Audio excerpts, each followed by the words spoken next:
कपड़ा नहीं आती श्री राम से सही नेठी ते अजबो की ते अजबो तने तरती शोक मातू जे बोध न थिया त उते पेरुन केर अर्जुन कृष्ण चंद्र रुगो कर्म उपासना न ता समझो सीढ़ी हिकिड़ी ते चढ़ियो वरी ॿिए ते चढ़ियो टीह ते चढ़ियो हाणे चढ़ो अच चोट ते टीह सीढ़ीअ ते वेही रहे त पोइ चढ़ंदो न चढ़ी सघंदो ते वेद में कर्म उपासना ज्ञान कर्मनि जो हद छा आहे नेहरण ते की त न हुलाईंदी सिंधीअ में चइबो आहे चवाओ नेहरण ते की तप न लाए न हो कोन नेहरण सम्झो थींदी आहे नाइन नेहरण ते की तप न लाए निष्काम कर्म उनजो हद छा थी की हृदय साफ़ कंदा उपासना जी हद की योग चित वृत्ति निरोध राजयोग हठ योग लय योग मंत्र योगी उपासना के अंतर्गत योग चित वृत्ति निरोध उपासना से छा थींदो कि मन स्थिर थींदो पर अज्ञान जो पियो आहे अंधेरो हृदय में वो कि वो ज्ञान का सवाल न ऐसा ही ज्ञान माना प्रकाश है ना तो सिज चंद्र तारा बिजली है कि ये चंदा चढ़े हजार हजारे लखे खणी चंद्र हुजन सिज हुजन हृदय जो हृदय जो अज्ञान रूपी आहे अंधारो वो ज्ञान का सवा आत्मबोध का सवा न वेंदो श्री राम तो भगवान को चरियो को न कर्म उपासना ज्ञान ते कांड माना भाग हिकिड़े में कर्म ॿिए में हाँ उपासना टे में वरी श्रवण ज्ञान मनन ज्ञान ध्यान ज्ञान साक्षात्कार ज्ञान श्रवण था करियो असीं शरीर खां धार आहियूं असीं की असीं वो न सामण वारी जोत मन तूं ज्योति स्वरूप है अपना मूल पिछा वांदन मन जो कमु आहे पाण खे सुञाणी वांदा मन आहिनि हक कन पटे छॾ कन कीअं अर्जुन ॿुधे थो न कीअं तोखे वणे थी त न हा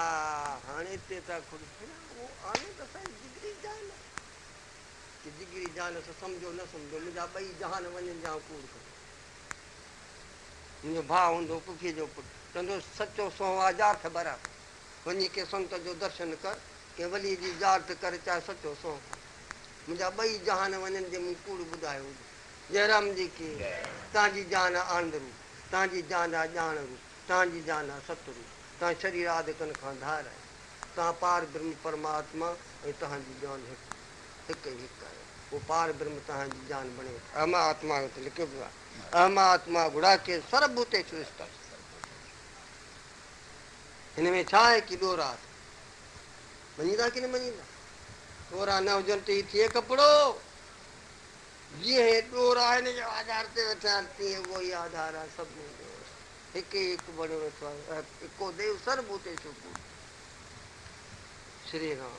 तंहिंजी माना बिना असांजी जान आहे भॻवानु आनंद सत उहो वरी शरीर खे मञी के भुल खां शरीर मञी हाणे भुल छॾे ॾे पाण वर ॾेई चिंतन कर सुबुह जो शाम जो हलंदे चलंदे खाईंदे पीअंदे रुगो सुबुह के सुबुह जा वरी कहिड़ा आहिनि लेखा वरी हुन से कहिड़ा मिसलु हलाइसि सुबुह शाम बपोर जेॾी महिल खाधो पीतो कर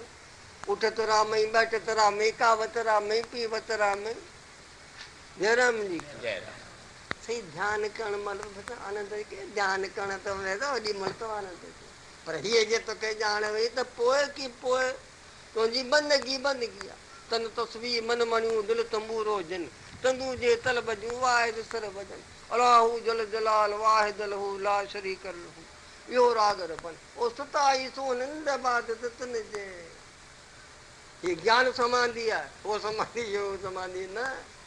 हीअ ज्ञान समाधि लगण थोरी ॾुकेरी आहे लॻी वई त पोइ लॻी सा लॻी राम जो बाण लॻो सो लॻो हाथी गप में गतो थो कर हुनखे ॾहें जो थी वियो न कीअं ॾहूं तूं आहीं हाणे भुलिबो जयराम जी की हितां गणे ॾहूं न भुलिबो की पाण खे मुंहिंजूं अखियूं आहिनि हे नक आहे हे कन आहिनि ज़बान आहे हे खल आहे हिन खे ॻणी था मन खे ॿुधीअ खे चित खे अंता न वठा न पंहिंजो पतो ई कोन्हे न मन खे ॻड़ियूं वेठा बाक़ी पंहिंजो पतो त शास्त्र है महापुरुष चवंता पंहिंजो पतो मन शरीर मिलियो त ये ख़ासि इहो कमु हे बि चवंदो त ॿियनि जुड़ियुनि में मिलंदा त छा थो मिले श्री राम बसेरे खां हिते चवंदा पेटू आहे हाथी जुड़ में 5-5 मण खा अहिड़ा पिया आहिनि हुन में वॾा वॾा जीव अड़े 5-10 मण तुंहिंजो नाश्तो बि न थी अहिड़ा पिया आहिनि 100 जो जिन में हिकिड़ो ई मन शरीर मिलियो अथई वांदनि जो कमु कोन्हे पर पाण न सुञातई श्री राम हा त की त पोइ उठ घोड़े जे जुड़ में न वञा तव्हांजो हाणे वक़्तु मूं घणो वरितो जयराम जी मूंखे हे भॻवान हा हे भॻवान हाणे वरी भॻवान त हुन में प्रार्थना में बि कलाक ॿ लॻाईंदो नड़े न मुंहिंजी प्रार्थना हे भॻवान सभिनी खे सुॿुधी ॾे शक्ति ॾे